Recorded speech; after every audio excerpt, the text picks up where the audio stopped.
Hey there, welcome to Concept Hunter. Today we're going to talk about Bobby Daero. It's Bobby Daero with D-A. It's actually D-A. Yeah, alright, let's start game and see that this is a dojo game. Now, this one we've seen before. We've seen the core of what it does, which is just an arc shooter. You'll see it in a second. But it tries to do everything in a lot of different things and take them in. And you know what? It kind of works. It works so well that I want to see more. But there's definitely a ton here, and I wish it went a little bit deeper than what it currently does. And right now, how it stands right now, it's very, very easy, and I feel like it could be cooler. So let's just get started, and you can already see that I finished the entirety of the game with 3 stars on every single level. Again, it's really easy. But let's just focus and talk about the mechanics. Clearly, it's very highly polished, which is wonderful. But we're going to put that aside and just talk about the mechanics. So first of all, there's the king who talks to you, and there are specific levels where he talks to you and explains mechanics and stuff. Click anywhere to continue, but it does continue on its own. I don't think you need the continuation on its own. Let people read in their leisure pace and only then move ahead when they want to. All right, so before I start, and there is a start, let's take in everything that happens. When I started the game, I just started shooting stuff and realized what's happening as I go, which is fine. But I want you to take in everything that's happening. First of all, I have a limited amount of projectiles, okay? Currently, I'm only with the normal arrows. There's 2 other ones. We'll get to that. But I have a limited number of them. Clearly, I have to kill all the enemies. And I have a start the battle, make a move. So once I start, the game will actually start. There is a time component here, and I want to show it to you. So, power, there's an arc, that's what I was talking about earlier. You've seen this a million times before. I'm going to shoot the goblin, and you can see that the enemy move, and now that moves. And when it end, the enemy will move. And they move in a very standard way. We know exactly how they're going to move after we've seen it once, but this is very structured. And at the beginning, you kind of get a look at the game. I want you to see this. I kind of get, okay, this is what I have to do in this specific level. And then you start the time component, which is pretty interesting. It gives this... I'm gonna just move forward quite a lot because I want to show you more difficult levels. But it kind of goes to, okay, this is kind of a puzzle. I'm going to look and see what I need to do. I need to release the civilian. We've got these 3 goblins and these 2 slimes. Slimes die in 1 hit.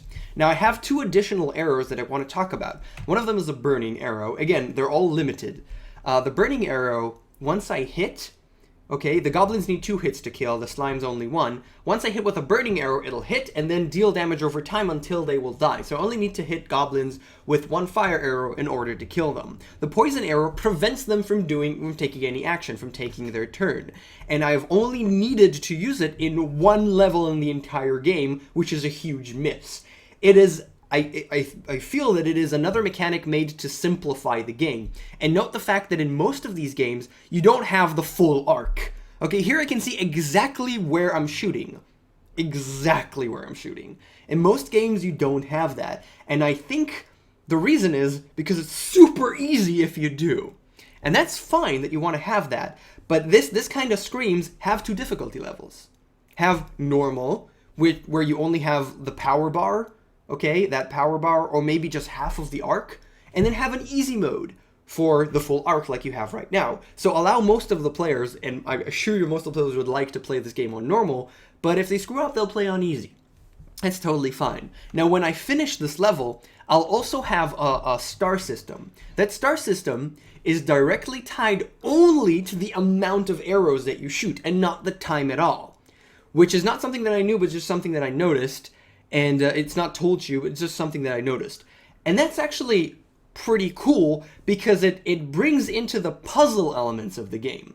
So this is a puzzle, and what I'm going to do, let's do this level. You can see this chandelier at the top. Yeah, it's hidden, but I was told before the chandeliers will kill him. So I want to shoot the chandelier. I also want to release this guy before I kill everybody. I have to make sure to release him before I kill everybody.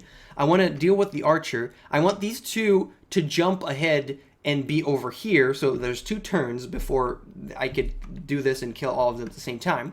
So let's try and do this. I'm going to shoot him with a fire arrow, and then I'm going to shoot Oh, his arrow actually stopped me. And then I'm going to wait for that. Now the chandelier will kill everybody.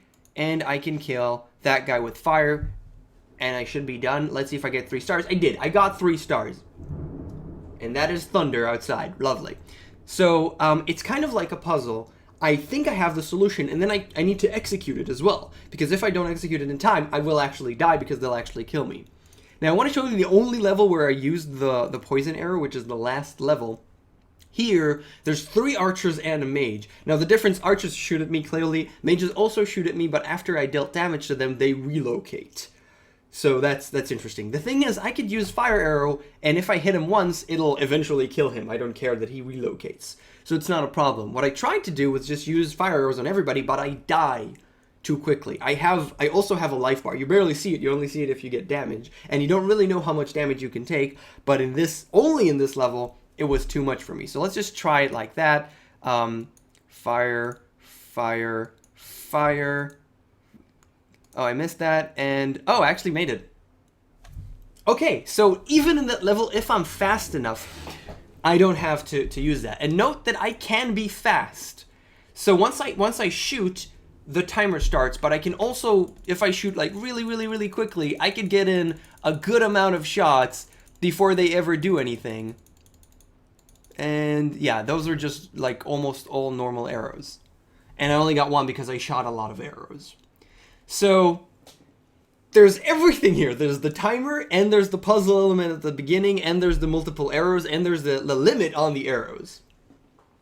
What I want to see is making this game... Whoa! Okay, that spooked me.